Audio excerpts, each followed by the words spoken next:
Ever wondered if your advertising dollar is really working for you? If your ad would have been here, you and more than 4 million people would be listening to it right now. Contact ads at xzoneradiotv.com.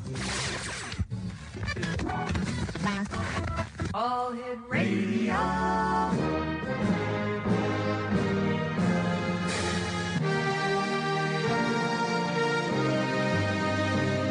Welcome to the X Zone, a place where fact is fiction and fiction is reality. Now, here's your host, Rob McConnell.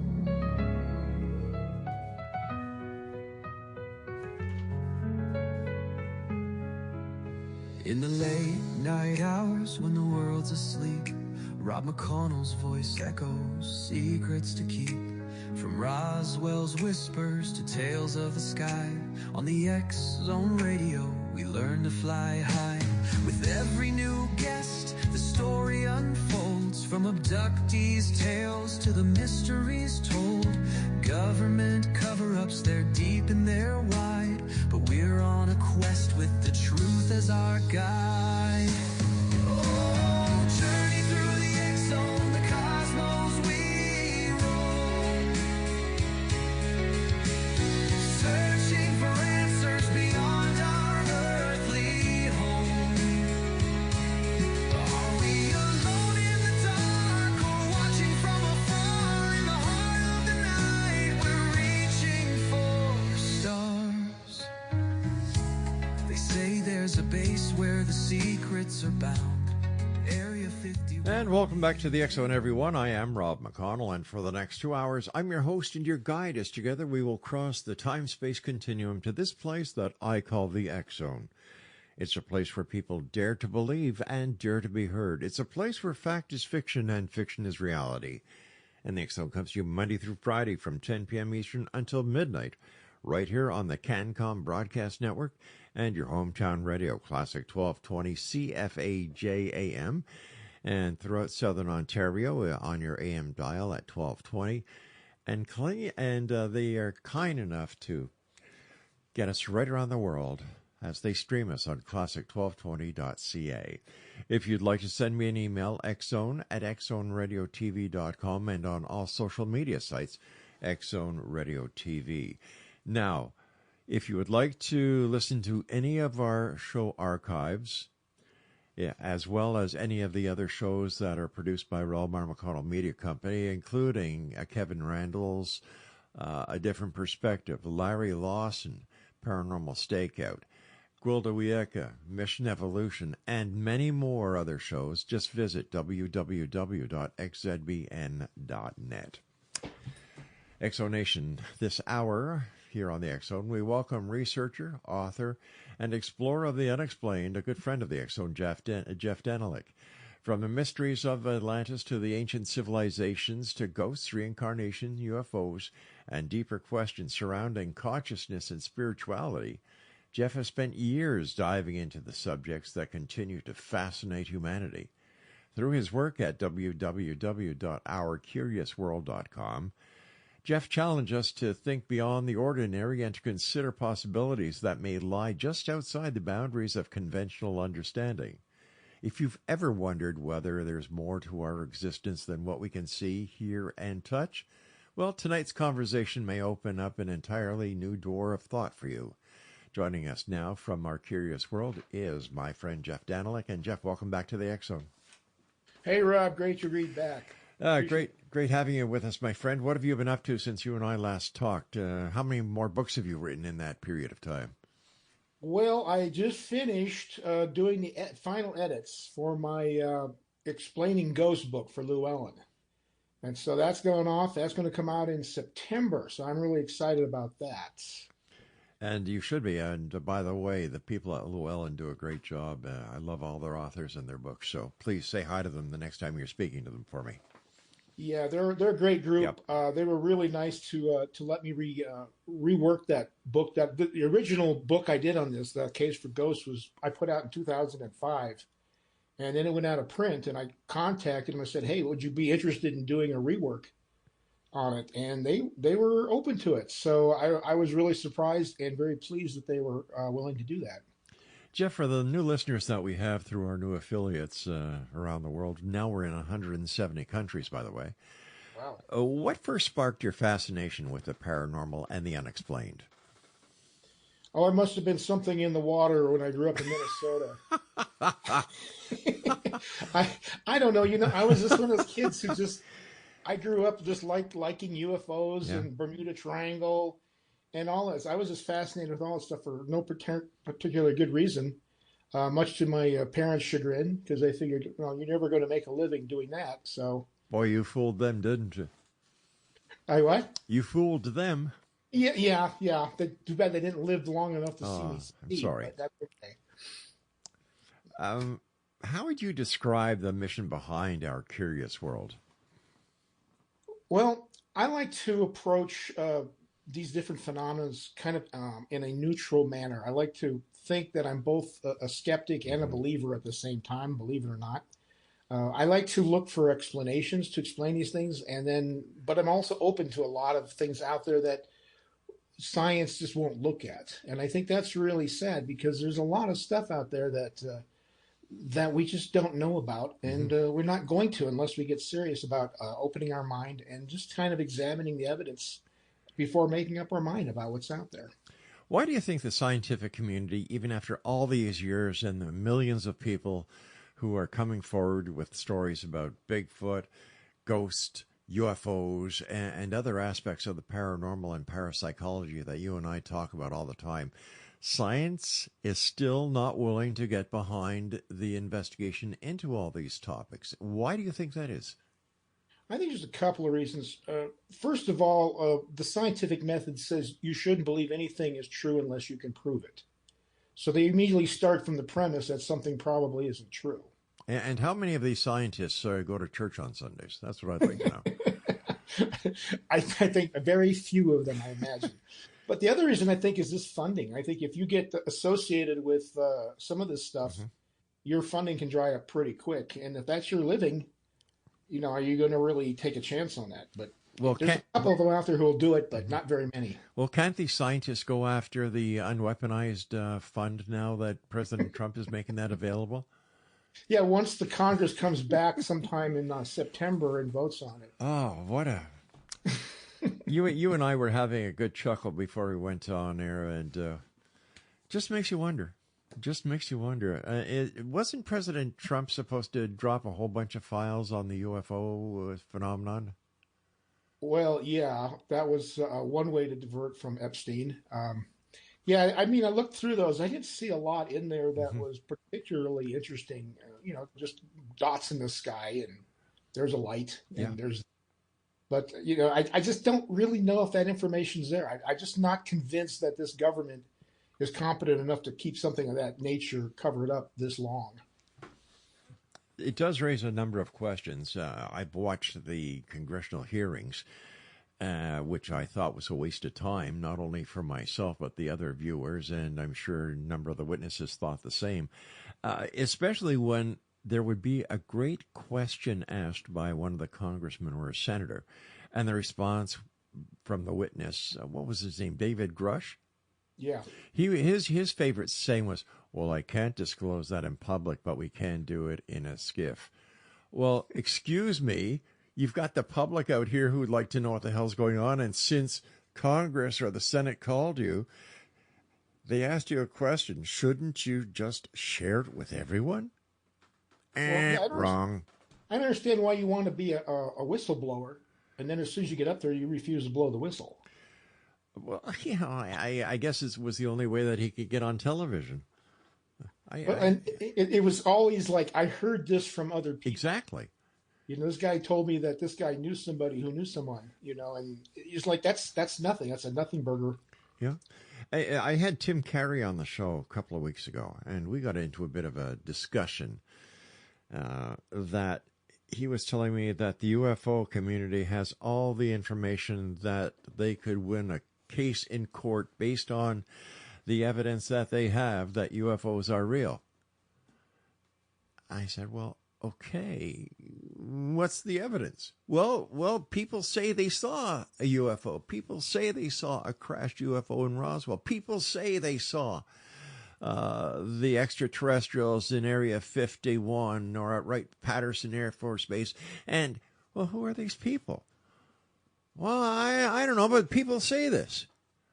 So how can you go into a court of law and give this testimony and really think that you're going to come out with a win? Wrong.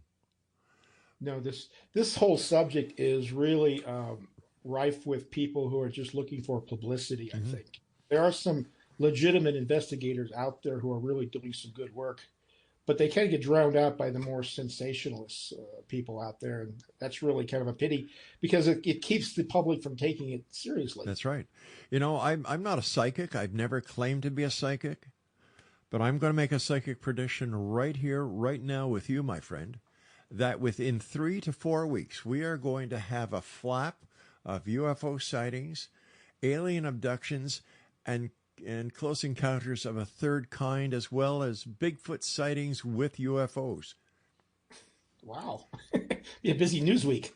Actually, no. I know that Steven Spielberg's movie Disclosure is going to come to theaters. Oh, yeah. I want to see that. That sounds like an interesting movie. It does, but we've all seen it with Close Encounters of a Third Kind. We've all seen it with E.T., and what was that one with Will Greer? Not Will Greer, but Will Smith. Sorry, Independence Day? Yeah. You know, sightings went up. Alien abductions went up.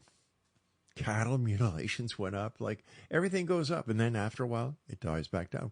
But now MUFON is including, what were they telling me? Now they're including Bigfoot as part of the UFO phenomenon.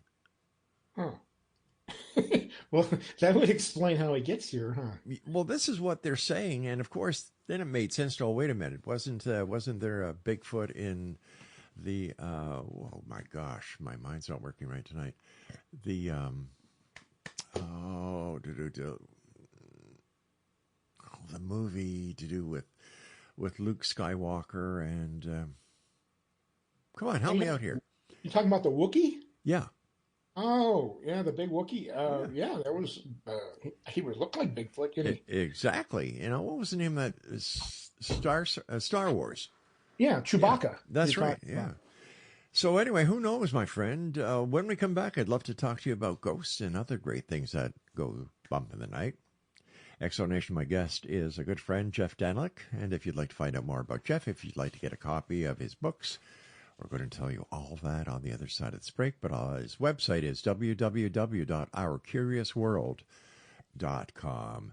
This is the X, and I'm Rob McConnell. Jeff and I return on the other side of this break, so don't go away or get abducted by extraterrestrials or don't have anybody put a curse on you or, get a cup of coffee. Join us back here in about 2 minutes. We'll be right back. From Roswell's whispers to tales of the sky, on the X-Zone Radio, we learn to fly high. With every new guest, the story unfolds, from abductees' tales to the mysteries told.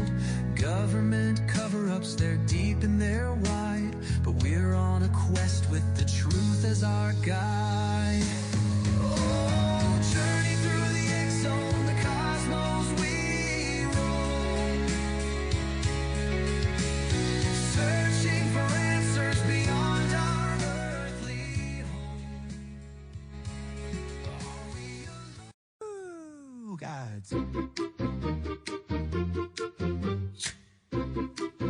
Yeah. Breaking news on every screen.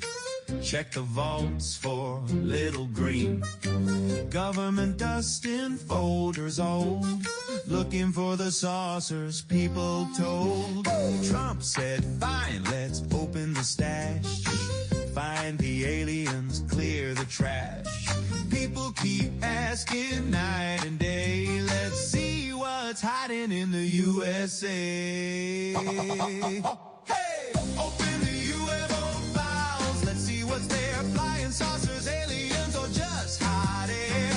Every blurry light at 2 a.m. turns into a spaceship for them. Open the UFO files, read every page, Area 50 fun or a story.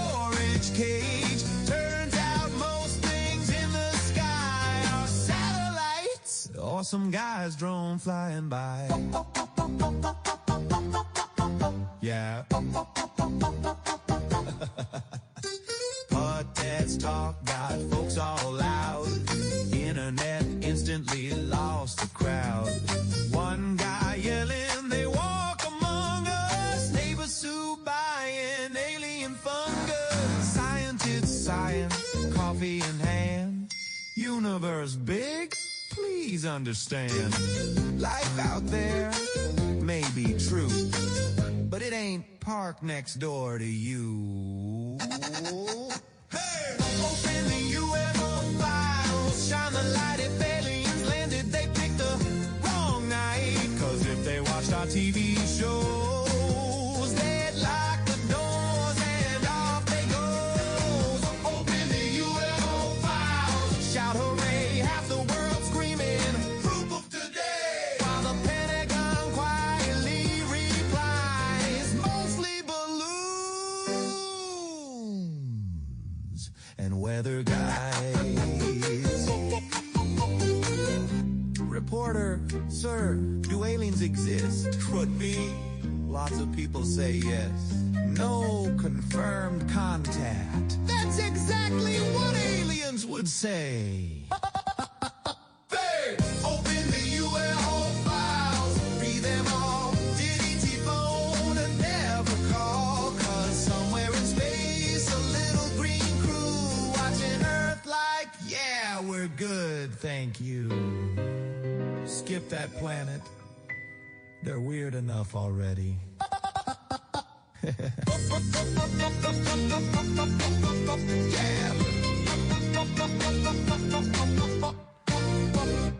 And that is Open Those UFO Files from the third album that we have just released on the Exome Radio Music label. My guest this hour is the one and only Jeff Danelek. And Jeff, welcome back. So what did you think about the Open the UFO Files? Well, I'm just dancing around here in my bathrobe. That was quite the beat. We could have done without the bathrobe. The dancing was okay. All right, the bathrobe's gone. Oh, my God, that's even worse. Did I ever tell you that I used to be a tap dancer, but I had to give it up because I kept on falling off the sink? Jeez. Do you know how to make holy water? No. Boil the hell out of it. Oh, hey, that's good. Yeah, you can use it. Two guys sitting in a bar. One guy says to the other guy, he says, you know what, I'm really lucky. My mother-in-law's a real angel. The other guy looks around and says to him, you're damn right, mine's still alive. All right, so there we go. I've insulted my grandmother, my mother-in-law, I should say. My grandmother. Oh, I'm going to get it for that one. And, of course, the Pope's going to be calling us again for that holy water joke, so don't answer the phone, Craig, if it's from Italy. Here's one. Here's a joke for Canada. Okay. So Trump? what animal has big claws, Yes. big teeth, Yes. it's white, Yes. and sometimes it's depressed, and other times it's very excited? Donald Trump? The bipolar bear. Oh, I love that. Oh, that is so good. That is so good. Hey, that's patented there. So don't. That is really good, Jeff.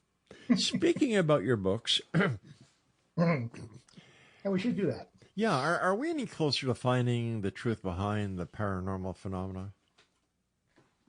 I think sometimes I don't think we are, and other times I think we're just right on the precipice of it. Especially when you look at like quantum physics and some of the things they're coming up with in terms of energy and alternate universes and the things like that, where it's like science starting to realize that energy really can't be destroyed. So, and we're made up of energy. So when we pass, they're starting to think, where does that go? What's the source of consciousness? Those kinds of questions are really starting to kind of work their way into the psyche. And I think it's making it more reasonable to believe in things like ghosts than it has ever been in the past. During the research that you've done for your many books, especially the ghosts, is there any common thread that you've been able to establish or identify between or amongst all the people who have ghost sightings? Oh no, they actually, all kinds of people see ghosts. Some people who don't believe in ghosts run into them all the time. Obviously, you can induce yourself into having an experience if you're, the type of person of that kind of a fantasy personality. But a lot of people who see ghosts were not expecting to. And so I think that's what I find most interesting. It's not the people who are looking for them that I listen to. It's the people who weren't looking for them and who ran into them. Do children see ghosts more than adults? Do adults see ghosts more than children? Or is there any statistic that accounts for the sighting of ghosts? Well, okay, I understand that children often are able to sense paranormal activity, kind of like dogs and cats. They have that sixth sense. Right. They hold on to until they get a little bit older. But little kids seem to be able to see spirits. They will talk about a grandparent or something that came by, and the parents just freak out because grandpa's been dead for 3 months. Right. And, so I do think that children, because they are so have been so recently in the spiritual realm before they came here, they still retain some of that ability until they grow to a certain age and they just sort of lose it. It's a lot like kids who remember past lives when they're 4 or 5 years old, but by the time they're 9 or 10, they don't remember it anymore. So it seems to have that same kind of variable in it. It's just like a dream. The longer you're away from the dream, the more you forget about it. Yeah, it just seems just kind of maybe our culture sort of works this out of it, out of us. Says, hey, you're just imagining that, so don't talk about it anymore. But it just does seem like there is some kind of a mechanism in place in a lot of people who do have that ability and then lose it later on in life. There's been a new paper released by a psychiatrist and a psychologist in Norway, where the psychiatrist is a dream scientist, and he's come to the conclusion, based on his research, that you cannot dream of anything you have not seen or experienced, which opens the door to reincarnation again. Well, I mean, I don't know. I guess you could, if you got a good imagination, science fiction works a lot with things that you haven't actually seen. So I think that you can actually experience things that, you haven't actually encountered in life, but it has to be within a parameter of understanding. In other words, it can't be something that's so far out there that you have no concept of how it works. So it's there's still some limitations in what you can imagine. Even in science fiction and fantasy, you still have rules. You have gravity. You have things like that still play in it. In the research that you've done on ghosts, do you have a lot of cases where people have had dreams of people who have departed, or messages from the other side that have been able to be verified on this side by researchers like yourself? Well, actually, I got one in my own life. When I was first dating my wife, her father had passed a few years earlier, and she was wondering if she was going to marry me.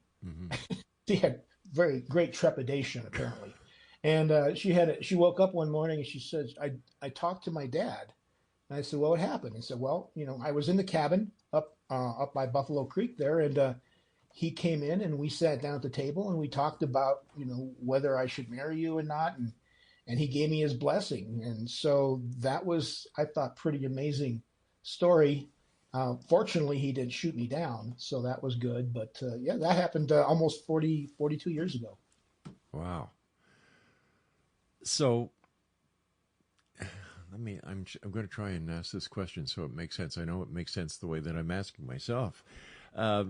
When it comes to investigating stories or accounts of ghosts, have you found any logic behind the way that when a person sees a ghost of a dearly departed one, that they always seem a lot younger during the apparition than they did at the time of their death? Well, that is sometimes the case. Yeah, they actually tend to see the person as they remember them when they were last seen as healthy. Okay. So, for example, a lot of people will see their grandfather, but not as he looked in the hospice, but as he looked when he was, still younger and vibrant. So I do think that there is an element of that in play. I think also the spirit can appear how it wants to look to you. In other words, it can actually manifest itself in such a way that you will recognize it and realize who it is, but they're not necessarily like, I would never imagine my mother would appear to me as an infant. Okay. Yes. Because you hadn't seen your mother as an infant. So I never saw her. I mean, I can't remember her being anything less than 40 years old. Right. So I'm assuming that if she appeared to me, she would look 40 years old, because that's how I remember her when she was at her, prime in life. Sure. Grandma the same way. I don't think I can imagine my grandma being less than 60 years old. But if we're saying that the spirit has the ability to appear to us in a way that we would be less scared, if I can use that, doesn't that mean that the spirits have an intelligence? And I think when you pass, you don't lose any of that. You don't. It all stays there. I don't think that you become smarter or dumber when you die. I think you just kind of go onto the other side with whatever tools you had available to you when you were here. Do you think that the media portrays spirits in a way that is contrary to the way that you as a real researcher and author portrays the spirits or reports the spirits? Well, if you're talking Hollywood, they tend to go for the scare factor. Yeah. So they make all of them look just really scary. Most of the people that I've ever talked to about spirits, generally, if it was a spirit of someone they knew in life, it was usually a fairly pleasant experience. The only time people get scared is when they didn't know who it was that showed up. Gotcha.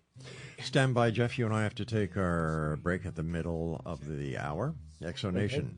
Jeff Danelek is our very special guest. www.ourcuriousworld.com.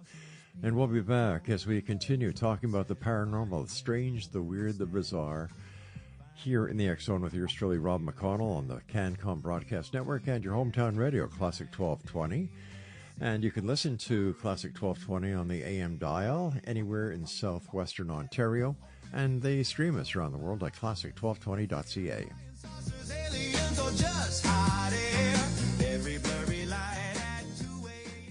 That's got to say Humpty Trumpty took a fall. That's for... Well, that's Billy Diddy minute. I gotta win along and be in pizza. No, Humpty Trumpty took a fall. Oh, it's the only way to bury ya. Humpty Trumpty sat on a wall, pointing at maps like he owned them all. Said Greenland's big, it's white, it's cold. I'll buy the thing just like I'm told. He waved a check, he made a grin. Forgot to ask the people living in. Turns out nations aren't for sale, no matter how loud the fairy tale.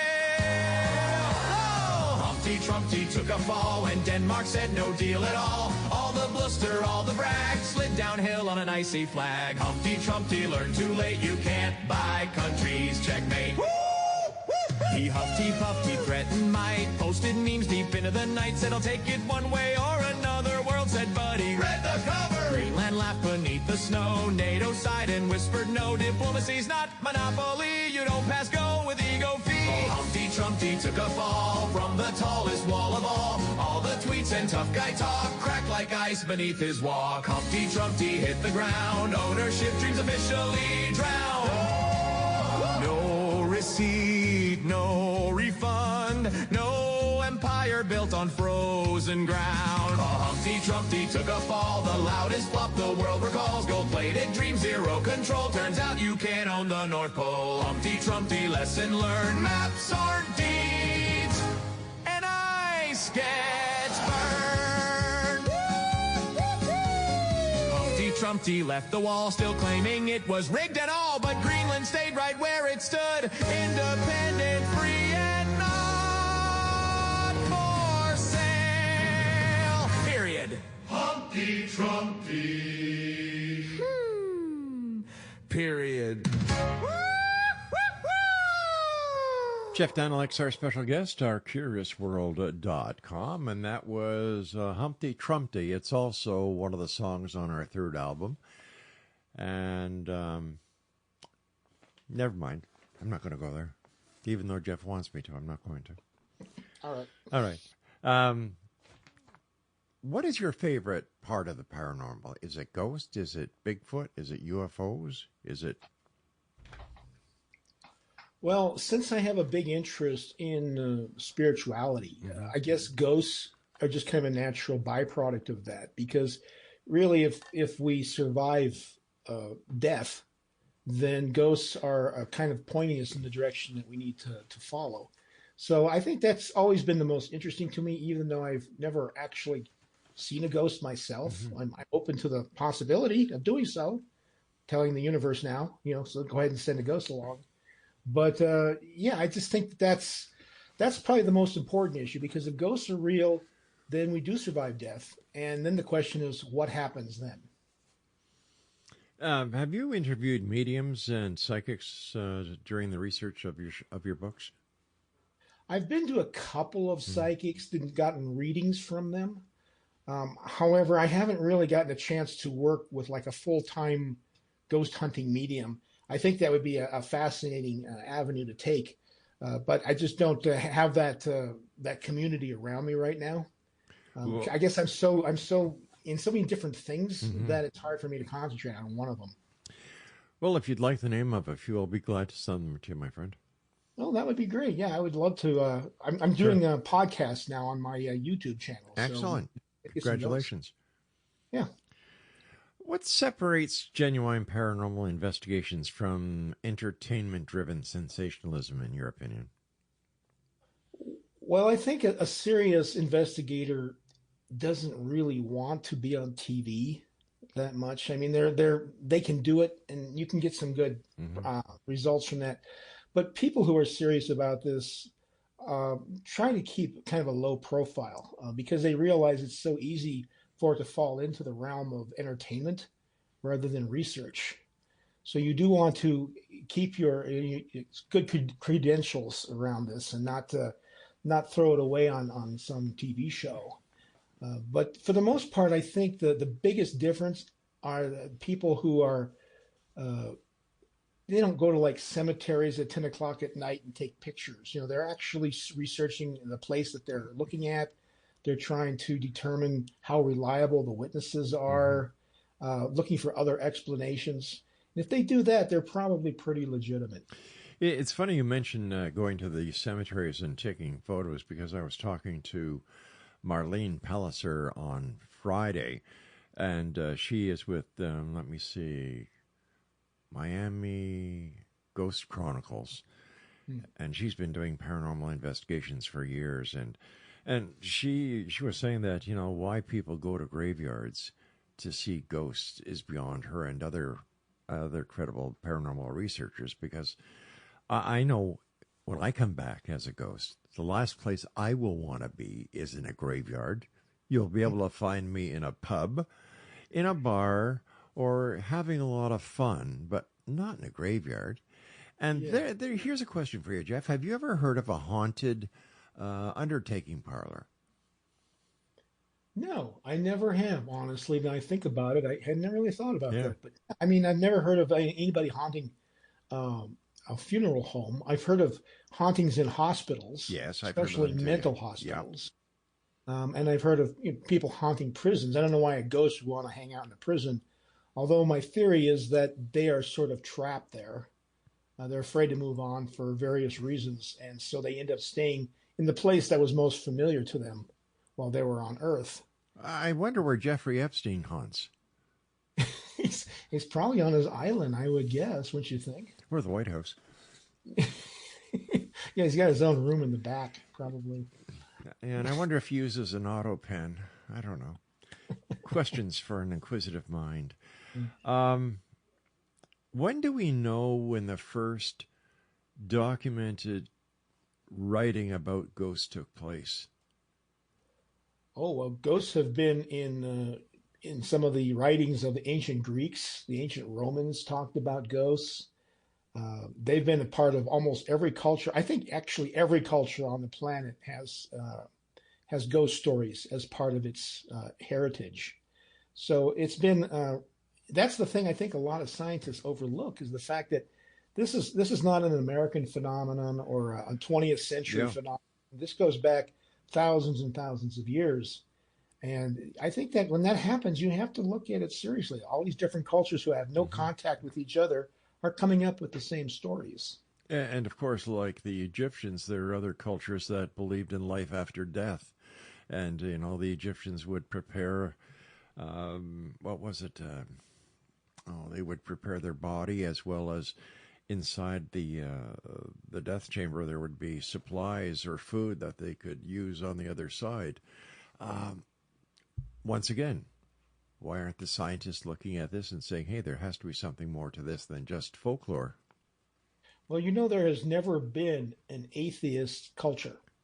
Archaeologists have never come across any tribe or group or any nation state that didn't have a belief in an afterlife. Well, once again, the question, remains asked. Well, why don't they take it seriously then? We're not talking about a one in a million times. We're talking about continuously throughout history. And then if you even look into the Bible, the Holy Ghost, the voice of God, the visions that are talked about. Once again. Well, scientists are materialists, so they don't believe there's anything that exists other than just matter. So when you die, there is nothing to survive. Well, what about quantum physics?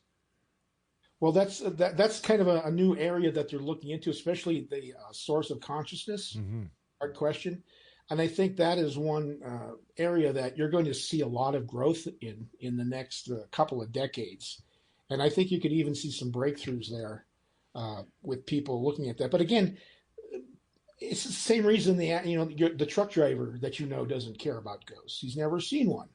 So obviously, if you don't encounter this kind of thing in your life, it doesn't exist as far as you're concerned. You've written extensively about Atlantis. What originally drew you to that mystery? I think it was topography. During the last ice age, the water levels were a couple of 100 feet lower than they are now around the oceans.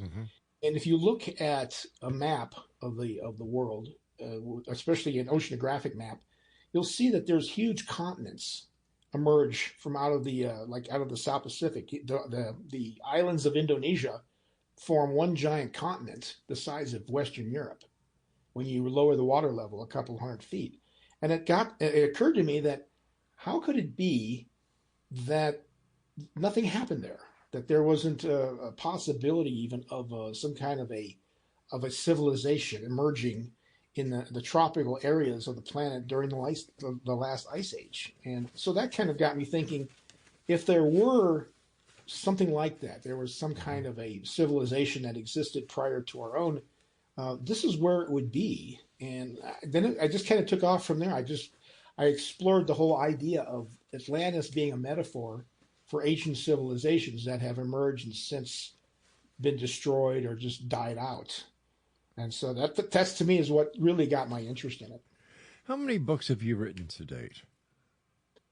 Boy, I think about a dozen, I would say, right in that range. I don't really keep track. A couple of them I've co-written, co-authored.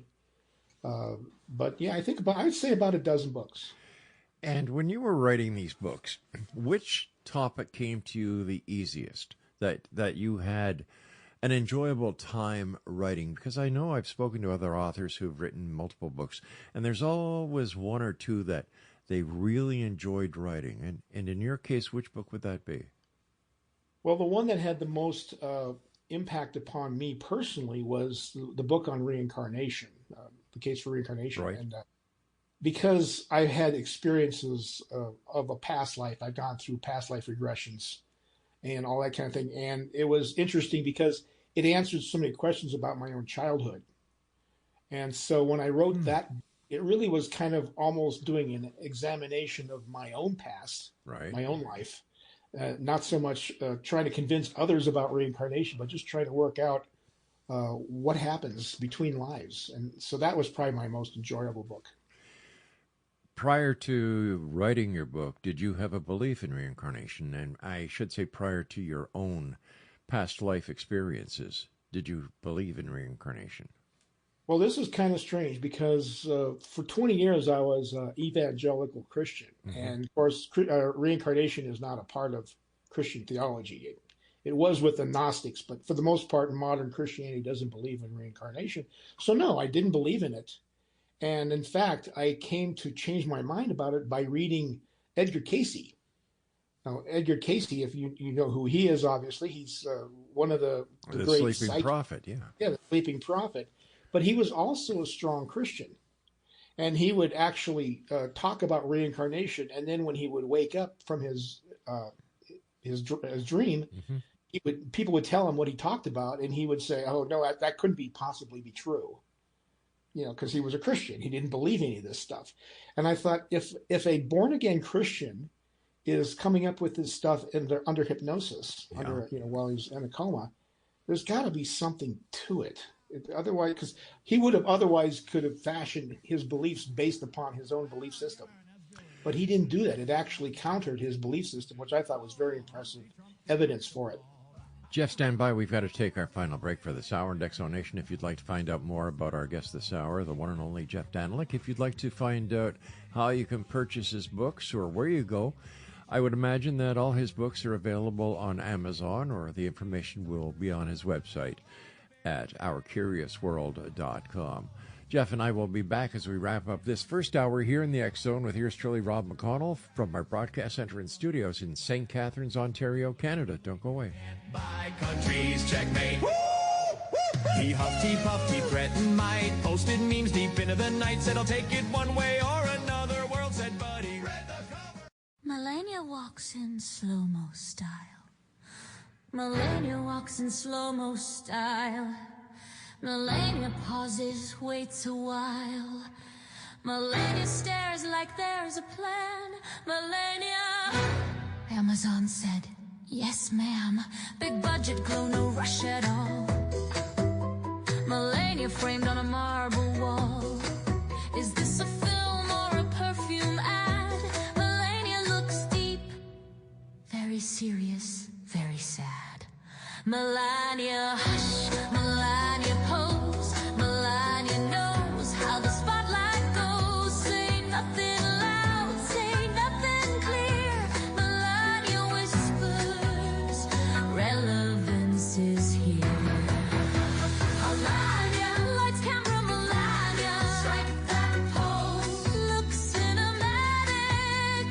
Melania, media opportunia. Silent scene, but very dramatic. Following footsteps, polished and planned, just like a very famous man. Different stage, same old play. Melania found another way. Melania walks through empty halls. Melania echoes off gilded walls. Melania thinks this means something deep. Audience wonders why they're still awake. Melania stares, Melania turns. Melania waits for praise she's earned. Amazon hoped for buzz and praise. Melania delivered artsy haze. Melania soft, Melania vague. Melania wrapped in tasteful beige. If mystery sells, then here's the trick. Melania makes boredom chic. Melania, lights, camera, Melania. Streaming dreams in widescreen gloss. Melania, brand extension, Melania. What's unclear, but budget's boss. From White House Hall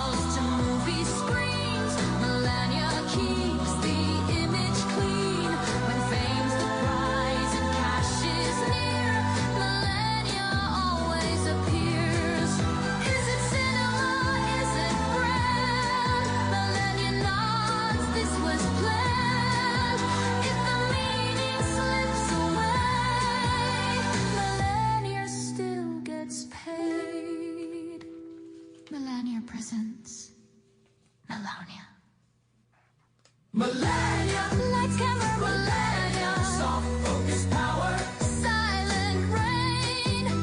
Melania. Opportunist Melania. Different venue. Same campaign.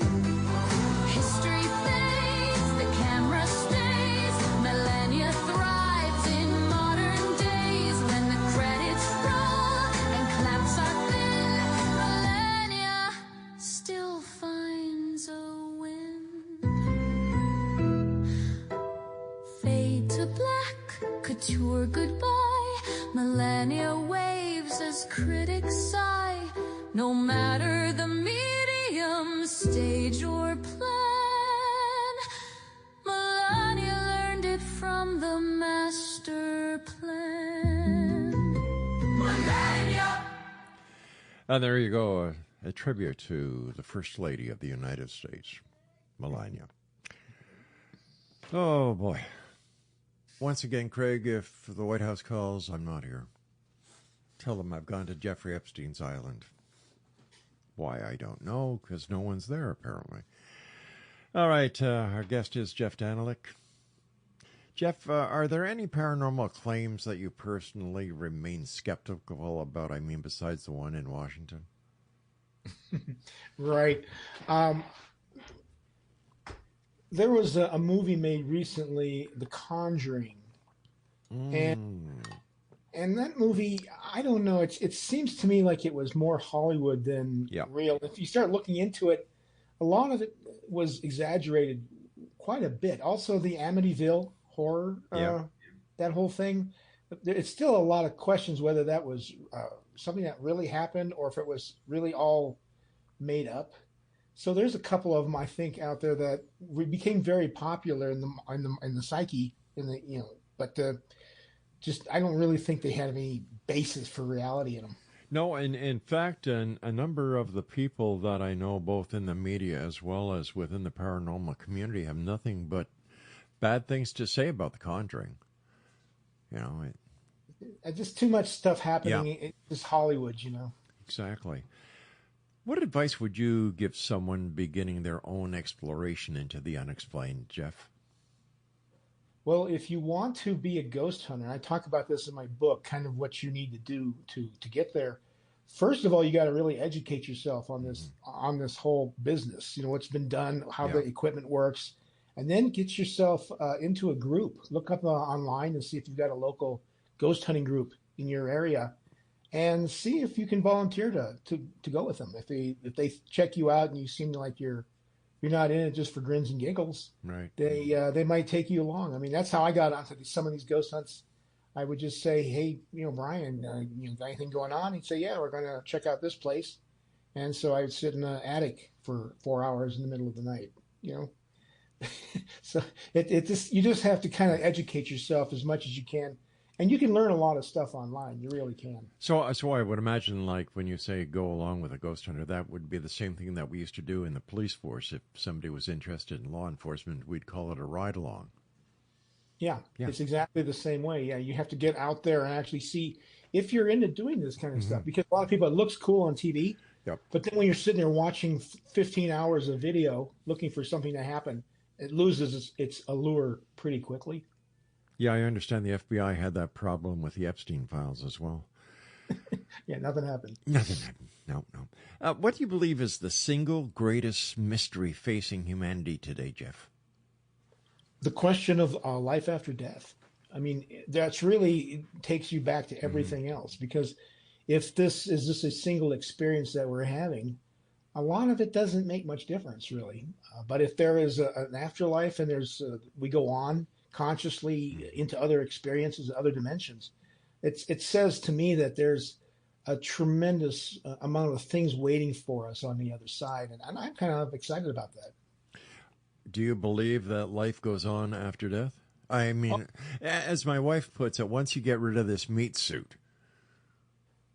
Yeah, well, the consciousness, I think, remains. Obviously, the body becomes worm food. But the rest of it, I think, the essence of what you are, really, all your conscious memories, all of that, I think, exists on the other side. I just don't think there's really anything that is just lost.